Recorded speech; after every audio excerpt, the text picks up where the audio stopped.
first and goal. Ebron, what a year for him. Eric Ebron, touchdown Colts. Ebron shifts over. With blockers in front, and another touchdown for the Colts. Here's fourth down.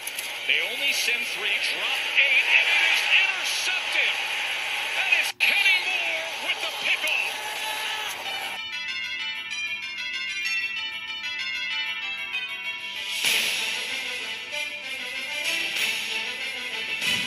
What a win. Wow. Man, the Colts dominate today, 21-7 against the Houston Texans in the wildcard round. Advance next week to play Kansas City in Arrowhead Stadium, same time, same day. And I'm your host, Cody Felger. Alongside me, making his debut, I'll let him introduce himself. How's it going, man? Hey, what's going on, guys? Really excited about the Colts win. My name's Julian Rosen. I go by J Rose. I live up here in Michigan, so in the Midwest, but a couple states over from Indiana, of course. What a win. What a way to win. We were just talking before we started how uncharacteristic it was. Usually the Colts have to lean on Andrew Luck, and he has to make some plays, and there's some penalties. But this was really just a steady game. A lot of offense in the first half and a lot of defense throughout. So yeah, absolutely. Really good win. Our first playoff win since beating the Broncos in 2014. So. Yeah, that's crazy, man. I was thinking, like, man, where was I, or how old was I in 2014? Man, I was a freshman in college. That's crazy. I mean, that's been 3 years since the Colts have been in the playoffs, man. I missed it. It's fun. The playoff games are so much fun. But yeah, It's nice to get that. It's nice to get that energy back and remember what it feels like. I'm a few years older than you, so I was in my last year at college, and I remember going to the AFC Championship game, and the year before with that amazing comeback against Kansas City. Those years were a lot of fun, and it was just great seeing Luck, like a young quarterback come in and start making plays and winning some playoff games. So it's good to be back, and definitely it's good to have that energy back. Yeah, absolutely. Colts, culture.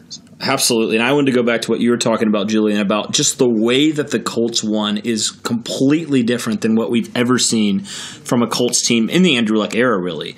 I mean, we go back. We were talking before the show about basically every game the Colts won in the playoffs, it was because of Andrew Luck and maybe T.Y. Hilton, and that was about it. I mean, Andrew Luck had to be basically a superhero for the Colts to have a chance to win games, and this game was not like that at all. It wasn't. It's amazing just even if you take away their names, just to see a team with a quarterback that attempted 32 passes and completed 19, a running back that had 24 carries for 148 yards. None of the receivers or pass-catching options had to go above 100 yards. And we still won by 2 touchdowns.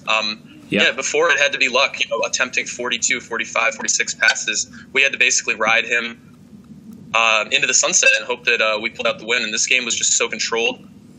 I know we'll talk about it, but hats off to the defense. I mean, the way they played and the way they've been playing on this winning streak has been great. It's been absolutely incredible. And I mean, if you would have told me, okay, the Colts will be up by 2 scores and then they won't score at all in the second half, I would have said, oh, the Colts will lose. Like in the past, I would have definitely said that. But no, the Colts dominate. They don't just win; they dominate. They beat them by 2 touchdowns. And then it just seemed like the game was in the bag after Inman scored that touchdown in the corner. It seemed like after that point, like even if we don't produce a lot more offense, which we didn't, even if that's the case, we're still going to be able to pull this out. We're still going to win, and that's what happened. Yeah, man, it was just a different win, I think, than we've seen. And it was very, very impressive by the defense. And the one touchdown the Texans did score, I mean, I think we can all agree, maybe we can get into this a little bit later. I don't know if that was a touchdown. So the Colts really could have shut out the Texans. I mean, that was one of the closest plays. That was one of the closest plays I've ever seen. You really could have called it anyway. I think the fact that they called it on the field as the touchdown is really what made it stand, because you need inconclusive evidence to overturn it. Because it was really it was a coin toss to me. They could have called it either way. The ball looked like it was kind of wedging out of QT's hands right as he reached it towards the pylon. So. Yeah, and I mean, just talking about that defensive dominance once again, that stout Colts run defense. Again, they didn't allow a 100-yard rusher. I think Deshaun Watson was their leading rusher. I think he had like 76 rushes on 8 attempts. I mean, he had those those few long chunks. But overall, I mean, Lamar Miller, 5 attempts, 18 yards. Alfred Blue at 8 yards, and then Foreman had a 3-yard gain. So they really contained the run well. And man, it's just impressive how this defense just dominates. It's been dominating, imposing their will on basically every team they've faced. Yeah, and I've been saying this is my definition of this word is different, and it'll differ for every person and every fan and analyst that attacks this. But I would say that the Colts have had a borderline elite defense 10, maybe 8 weeks. And elite, I would consider right now maybe just 4 or 5 teams in the league. Obviously, Chicago and Baltimore jump out. But I think the Colts have been right underneath that in terms of their efficiency, creating turnovers. And, I mean, Darius Leonard, Anthony Walker, Marcus Hunt, these guys are constantly creating pressure. And they make it really hard for teams to run on us throughout the course of the game. And I really got to give credit to Matt Eberflus. Deshaun Watson ripped off a couple of those runs in the fourth quarter. And the very next play, he tried to do the same thing, but the Colts made a minor adjustment, and I forget which 2 players it was, but they wrapped him up right at the line and didn't let him get loose. So I think Eberflus called a great game. I think Kenny Moore and Darius Leonard played outstanding. So yeah, let's stay there. Let's talk about who are your defensive players of the game. I know I don't want to just highlight one. Let's talk about a bunch of guys. I mean, yeah, let's start off with Kenny Moore. I mean, this guy just keeps impressing me all year long. I mean, he came in, I'll be honest, I didn't really know too much about him. I read up about him in the off season and had seen what he'd done in the past and what kind of cornerback he profiled as. But, I mean, this guy has really had a chip on his shoulder, and I feel like that's a sports cliche that this team has been using a lot. But, you know, Kenny Moore has just come in and really made some big, impactful plays. I remember some of the plays he made. I want to say it was against the Jaguars on their final drive. In that week 10, week 9 win that the Colts had. And again today, you know, covering Hopkins, getting the interception. Kenny Moore in this game, I think he was the defensive MVP in my mind. Yeah, I mean, he had on top of that interception. He almost had 2 interceptions. I don't know if you saw that one where he just overjumped the route a little bit, but he almost had 2 interceptions. I mean, he had that key blitz that stopped Watson from completing that pass. I mean, he was all over the field today. Kenny Moore was definitely a huge, huge part of what the Colts did today and their dominance over the Texans. So who's your next player then, Julian? For this game, there's definitely a couple you could point to. I really think Marcus Hunt was so consistent. Obviously not making a lot of big splash plays. But I would say Marcus Hunt and Darius Leonard, you know, if Kenny Moore's the 1A, then they're both the 1B in my mind. Leonard is constantly flying around the field. You'll be hard pressed to find a game where he's not one of the most impactful defensive players. His ability to cover, he can cover receivers in the slot and tight ends. And then Marcus Hunt, like I said, constantly pressuring the line. I'll account for him at all times, opening up opportunities for Sheard, and for Leonard and for Walker and all the other guys. So I would highlight those 2 guys. Anybody else that you had in mind? I know there's a lot of good playmakers on the defense today. Yeah, I just want to give a shout out to Al-Qadim Muhammad. He had his first NFL sack, I think, and definitely his first playoff sack. So shout out to Mr. Muhammad. And I think the underrated player just this whole year has been Anthony Walker, especially. Coming in, we didn't really know. I think even the coordinators didn't really know when asked at training camp who are going to be your linebackers. They didn't really know. They're like, we'll see how it plays out. But I think Anthony Walker. We already know how good Darius Leonard is. I mean, this guy is insane. But I think Anthony Walker is such an underrated player. I think he's, you saw it when he was out versus the Giants. I mean, they were confused, that defense. They didn't really know where to line up. That was probably the most confused I've seen that defense probably all year. And so Anthony Walker is just such a huge piece of what they want to do. And I mean, he slimmed down in the offseason. He's very fast, good young linebacker. I think he's the captain, heart and soul of that defense, along with Clayton Geathers, who also played, I think, a really good game. So those are a couple of my players.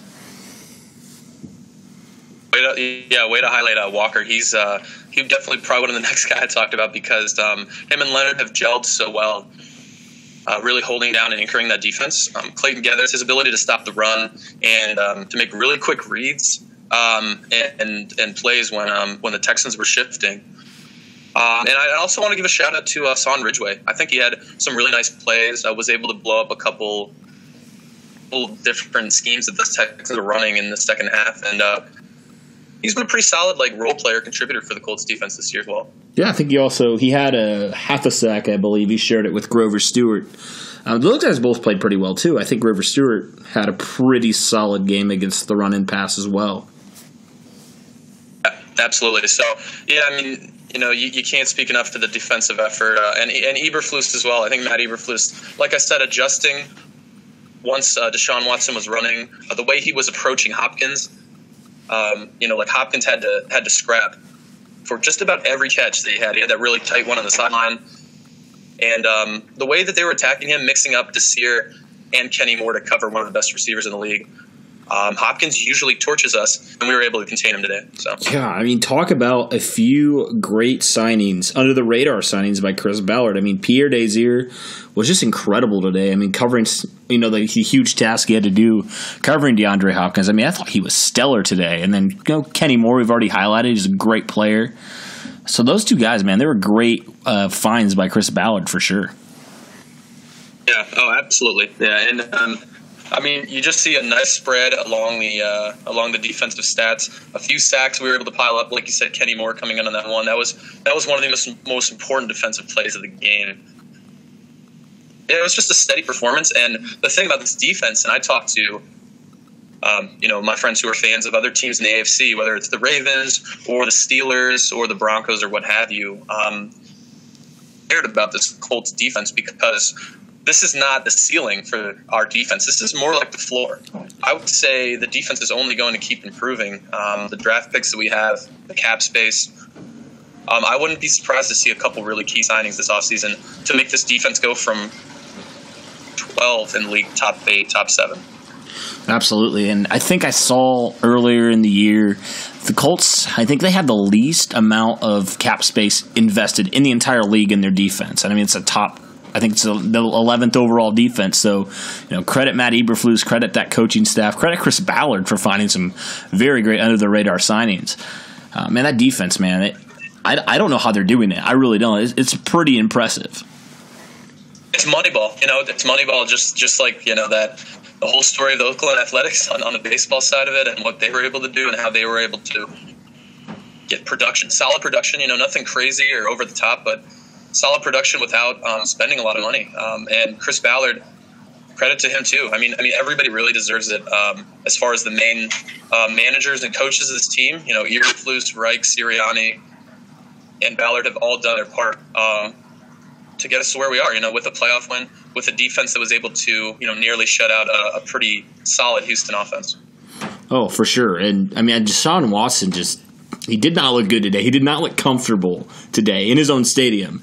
So, man, that defense was definitely bringing the heat today and played phenomenal, especially having to pick up that offense in the second half. Yeah, absolutely. The defense was great. And moving over to the offensive side of the ball, not as exciting just because of the quiet second half. But we were talking about that. Obviously the Colts come out. What did you think? Because I imagine we had similar feelings. What was the feeling in your gut after those first two plays of the game, the botched screen pass and then the 2-yard run? Because I was kind of feeling like this is going to be a very tight game just from those first two plays. Yeah, maybe a little bit of an overreaction. That's just the way that I was feeling, just right out of the gate. Yeah, I kind of had similar feelings at the beginning. I was like, "Are we really going to do this?" I think I remember saying that, but then the Colts proved me wrong. Thank goodness. And they went out and they scored. But yeah, got that pass to T.Y. It looked like this was just going to be another tough start for the Colts, where they have a little trouble getting the wheels moving, and but that first drive turned around just like a light switch out of nowhere. Yeah, man, I'll tell you what, I think Houston was one of 3 teams, the Colts included, that didn't allow a 100-yard rusher, and Marlon Mack 148, like you mentioned, so something had to give, and the Colts found the way with their offensive line, and Marlon Mack has just been phenomenal over the past couple weeks. Yeah, I'm willing to admit Marlon Mack is a better player than I thought he was. Coming into the offseason, or coming out of the offseason, I should say, coming into his second year, he'd been labeled as injury prone, and he has been banged up in the past. But after he came back in week 6, I remember that game against Buffalo. That's really when it clicked to me, and I said, this guy has good vision, good burst. when we need him to come in on third down. He's a pretty complete player, and I think it's great to see him succeed. And we're now 5-0 when he rushes for 100 yards. So. Yeah, he's definitely a huge key factor. One thing that I found really interesting, this isn't really about, I guess, players who played well. Nyheim Hines did not have a catch today. That's crazy. Nyheim Hines did not have a catch, and the Colts offense was just fine. I mean, I didn't really think he didn't even play. He didn't have a rush. Yeah, I think it was the first time. I want to say this is not something I'm sure about, and I can go back and check later. But I think this is the first game all year that he didn't touch the ball at least once. Wow. It just seems like, and I'm like about 70-80% sure on that, but I'm pretty confident because it just seems like every game, especially in the ones where we're trailing, we're using him a lot in our 2-minute drill and our quick cuddle packages. But yeah, he just wasn't a part of the game plan today. Yeah, and I think some people, myself included, thought he might be an X factor today, and he was kind of used as a decoy. And I mean, that's fine. The Colts were fine, but that's just very, very interesting to me that they didn't use him at all. He didn't even get a touch today. Yeah, absolutely. And at the end of the day, the offensive coordinator battling against the defensive coordinator is always kind of a chess match. You're always trying to deceive people on what you're doing. And Reich has been doing a great job. Reich and Sirianni, of course, have been doing a great job of disguising and sort of misleading defenses. They'll bring Hines in and then they'll run, up the gut with Mack or something. They'll bring Hines in and split him out wide. And on the contrary, they'll make it seem like absolutely going to run. They'll bring in Mo Alley Cox or something, and then we do a play action or a quick strike, on a slant. And you saw more of that today. Now, I will say, I definitely thought Hines would be more involved, but in a game which we'll be heading into in a week, I think next week is really an opportunity for Hines to shine because of how much the Chiefs have been giving it up to running backs, and especially pass-catching running backs this year. Absolutely, yeah. Well, one guy that definitely wasn't a decoy, T.Y. Hilton. I mean, this guy comes in, he basically lives in NRG Stadium. I mean, this guy torches the Texans. And we were talking about this before we hit the record button. I mean, T.Y. Hilton, I think you said, his best games are against the Texans, and not just against the Texans, but they're in our NRG Stadium. They're away in Houston. Yeah, absolutely. 3 of his 4 biggest yardage numbers have come in Houston, including one this year where he dropped a $1.99 against the Texans in our 24-21 win over them a few weeks back. So, Hilton has been my favorite Colt pretty much since we drafted him. I'm wearing his jersey. I have 3 of his jerseys, Pro Bowl, home and away. I can't speak enough to how much this guy means to this team. He's so reliable. He's so clutch. I think he's one of the clutchest receivers in the NFL, and obviously that's not a ton of stats to back that up. But when it's third down and the offense needs to move and the chains need to get going, just seems like T.Y. Hilton's always making plays. And that play that he made on that first drive that we were talking about, the catch downfield was just spectacular. Huge, man. That was crazy. I guess we'll stay with Hilton because I'm curious of your thoughts of the whole Jonathan Joseph, T.Y. Hilton situation. I mean, that was very interesting, especially T.Y. Hilton showing up in a clown mask today. Wow. I guess, what are your thoughts on that? I was just laughing. I had nothing to say because I couldn't believe. He doesn't really do stuff like this. He's never flashy celebrations or any drama on Twitter, which is unusual for NFL wide receivers. I mean, you see guys like Brown or Beckham and cornerbacks like Ramsey and all those guys jawing on Twitter constantly. He doesn't really get involved with that much, so I was kind of surprised to see him sort of getting in the mix. And mask, I just started cracking up. Hilton's at this point in his career where he knows he's an established receiver, and then he's not afraid to at least punch back a little bit, and I thought that was a clever way to do it. So. Yeah, part of me was kind of like, no, T.Y., don't do this. Don't add more fuel to the fire. But, he backed it up, so I can't complain. But, man, that was pretty funny. I don't know what the deal is with T.Y. Hilton and Jonathan Joseph. They've kind of always gone at it a little bit. You even saw it last year, the last game of the year. I think they got into a fight, a couple, swings at each other and stuff, and I don't know what the deal is with them. They've scrapped before, but Joseph to antagonize T.Y. Hilton. I mean, T.Y.'s used this quote, and I use it all the time: "Women lie, men lie, numbers don't." On the road, in Houston and in Tennessee, especially those two stadiums, have been ridiculous his whole career. So if I was Joseph, I would have just. But instead, I think he antagonized Hilton. So. Yeah. Well, another guy that I think had a pretty solid game, and outside of T.Y. Hilton, I mean, when T.Y. went down early in the season, I mean, the Colts really had no playmakers outside of their tight ends. But one guy that's come in, mid-season signing, and it's just been a revelation for the Colts, has been Dontrell Inman, man. He had another good game today. Inman just tore up the Texans. He had a touchdown. Just played a very solid game. He really brought, I think, stability to a wide receiver group that I think was floundering very earlier in the year. Yeah, it was nice to bring in a veteran guy that I'm certainly familiar with, having watched in the league. Always thought he was very fast, intuitive. Had a couple really nice games with Phil Rivers over in San Diego and, of course, LA now. And I was surprised he was on the free agent market. That a couple of teams in the NFL are rolling out. I don't know if you feel the same. It was surprising to me that a guy like Dontrell Inman was just available to be plucked off the wire. And another great signing. We were talking about Pierre Desir and Eric Ebron, of course, and other guys like that. A very steady number 2 to go opposite Hilton. He's good in the red zone, and he's a good route runner too. And you can tell that Luck and him pretty much had immediate chemistry when he got here.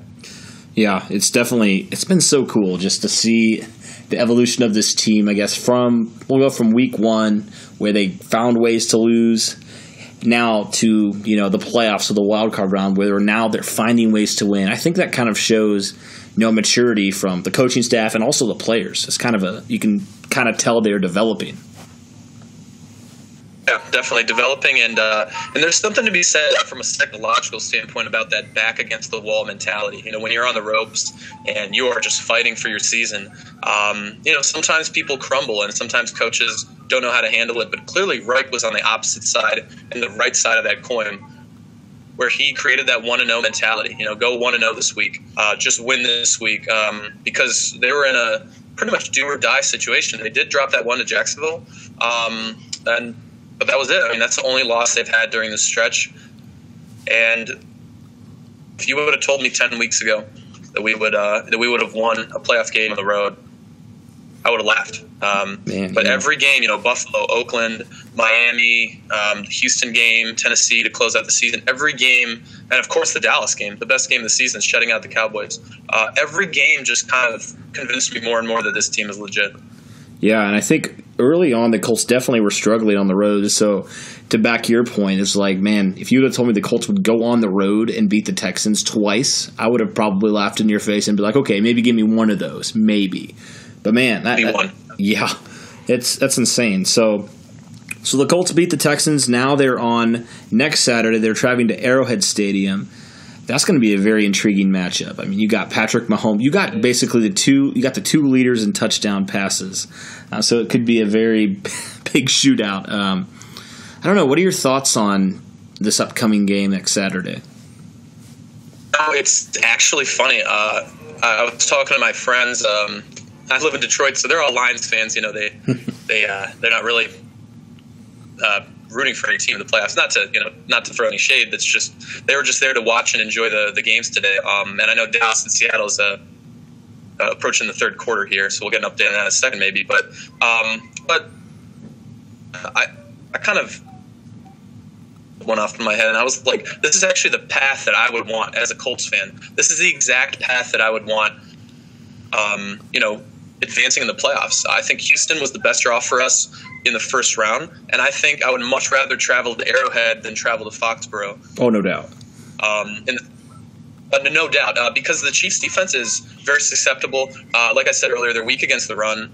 They can be beaten in big plays all around the field. They do get some pressure, and they have some takeaways, so the Colts will need to be careful. But I think from an offensive standpoint, this is a pretty good matchup. And I think this is this is something that could be a shootout. I'm a little bit our defense's ability to really contain guys like Tyreek Hill and Travis Kelce. But I think we can outscore the Chiefs. So I'm fairly optimistic about this game. What about you? Yeah, I actually am really optimistic about this game because, I mean, the Chiefs, Patrick Mahomes, he's incredible. I don't want to take any credit away from him, but, I mean, you saw in the LA game, I mean, he can, when the stage is on, when the pressure's on, I mean, he's still, at the end of the day, he's still a second-year quarterback, and he'll make mistakes. So I think that lack of playoff experience can really go into the Colts' favor, especially having a seasoned quarterback like Andrew Luck. I mean, a Super Bowl winning coach in Frank Reich who's been there. And the Chiefs have always kind of choked in the playoffs, so that kind of makes me feel good as well. So I'm feeling really good. Let's not forget where Chris Ballard came from, too. Right. He knows the Chiefs. Can't forget that, too. So I'm feeling really good about this game, actually. And I think the ideal playoff scenario right now for the Colts would definitely be, obviously, beat Kansas City. And then... Sure. And we know exactly what you're going to say. For whoever wins between Baltimore and L.A. to beat the Patriots in Foxborough. Oh, I hope it's Baltimore. I really hope it's Baltimore. Because Baltimore has shown in the past they can do it, first off. And I honestly think the Colts can beat Baltimore decently handily. I mean, if they can get past that defense, I mean, I think they can stop Lamar Jackson. I think he's pretty one-dimensional. So that's my hope. And if that's what plays out, and we'll already have 2 straight games playing against really fast mobile quarterbacks. So it's not like a Lamar Jackson would be anything new or unusual. If the Colts do advance and then win again, they would have just faced Deshaun Watson and Pat Mahomes. Yeah, 2 games in a row. So I think that would be a great matchup, and I think the NFL would love that too. I mean, you have a young upstart rookie on a team with a great defense, and then you have the resurgence and the great story of Colts with Andrew Luck and Frank Reich. I think the NFL would really benefit and would really love that storyline as well. So yeah, I would definitely hope for us not going to Foxborough to play a playoff game. I think that's my bottom line as far as what I'm hoping for in the AFC. Yeah, I mean, I'm even willing to travel to L.A. to play the Chargers rather than go to Foxborough, just because New England doesn't lose at home. They just don't. No matter how good or how bad they are, they just don't lose at home. Yep. And I know we played them earlier in the year, and that was during our rough stretch. I mean, they did see us without Leonard. That was the one game Leonard missed. That was Thursday night. I mean, the Patriots haven't seen us at our best, so there is that aspect. But nevertheless, yeah, I agree. I'd much rather go to Baltimore or LA if it comes to that, rather than going to Foxborough. But yeah, back to this matchup, Cody. I can't emphasize enough that I really do have a lot of respect for Pat Mahomes. The guy threw 50 touchdowns. His team is the number 1 seed. I think that's an automatic MVP in my books. Breeze and Luck are definitely great candidates. Khalil Mack, if you're going to include a defender. But I mean, Pat Mahomes in my book is a clear-cut MVP. The guy's been spectacular. But you brought up a really great point. Against the Rams in bigger games, against the Patriots in certain moments, against the Chargers a few weeks ago, mistakes. And the guy's in his first year. He's still learning the ropes, and you do have that experience of Andrew Luck having 4 playoff wins under his belt, having pitched one of the greatest playoff performances in Arrowhead Stadium 5 years ago. So I think we definitely have that going for us. It's just going to be about, and I don't know what your key factor is, I'd love to hear it, but I think my key factor is going to be containing Tyreek Hill. Yeah. Damien Williams and Travis Kelce are going to get theirs. They're going to get targeted. They're going to produce. Mahomes is going to be able to work some drives through those guys. But I just think the Colts cannot allow for Tyreek Hill to have one of these cheetah games where he goes, 8 for 190 and 3 touchdowns. Absolutely. And we can touch on this more. We might do a podcast later this week kind of previewing this game. But, man, I definitely think if the Colts offensive line especially can continue to protect Luck the way they have against, Dee Ford and, all the others, I think they have a really good chance to take advantage of this Chiefs defense. That's really all they have on defense is these pass rushers. Granted, I haven't watched a lot of Kansas City games, so you might know more than I have, but it definitely seems like this defense is very, very beatable. Yeah, definitely. They've, like the Colts defense, they've improved. They're playing their best football on a defensive standpoint. But nevertheless, improvement doesn't always mean that they're a strong defense. In this case, it doesn't. I think they've gone from a pretty mediocre bottom of the pack defense to somewhere in the middle. They're able to get takeaways, get pressure, and because of their offense as well, they're usually leading by 14, 17, 20 points, Yeah. So their defense is able to experiment and take a lot of shots. I think, to your point, the Colts' offensive line is really going to be the factor besides stopping Tyreek Hill. If we're able to establish the run early, eat up some clock, and make the Chiefs change up their game plan, I'm really looking at this first quarter and the running game for the Colts, and I think that's going to be a really big factor for us to win this game, to come out of Arrowhead Stadium with a win. If we can get up early, build up a 10-0 lead, 7-0, and eat up some clock, I think that's really going to affect the psyche and the play calling for Kansas City. Absolutely, and we will be back with another preview probably Thursday or Friday. We'll kind of see. We'll let you guys know. But man, I think this is a pretty good success for the first podcast of the day. And just to clarify, we're the 1-0 podcast, referencing Frank Reich's motto, the motto of the team, really, 1-0 every day, every week. And I don't know, I just love that. That has a good, nice ring to it. It's a great motto, great moniker, and I think this is a pretty good start. Just chatting, recapping this great win. Obviously, you could tell we're both a little giddy just to see our team winning a playoff game. To be in the playoffs, that was great, but to win on the road against a divisional opponent, a team that's familiar with us, was excellent. And do a preview and keep this 1-0 podcast going. And credit to you, Cody. You've been covering the team really closely and and updates. I was really excited when I saw your post about Dontre Lindman. He was going to play, and Ryan Kelly. And shout out to the offensive line. I know we mentioned them, but just one last thing. Ryan Kelly, those guys are just dogs. They're becoming some of my favorite players on the Colts. And to have Kelly, you could see the difference that he makes to this team. I think he might be the unsung hero of the entire offense. Oh, definitely. And it doesn't help. It definitely helps when Quentin Nelson's pancaking Jadeveon Clowney. I'll take that every day of the week. Great first podcast. The Colts win 21-7, and it's on to Kansas City. I believe that game is Saturday, same time, 4:30. I think 4:20. But yeah, it's going to be a great game. We'll definitely be back with another podcast hopefully this week, and go Colts.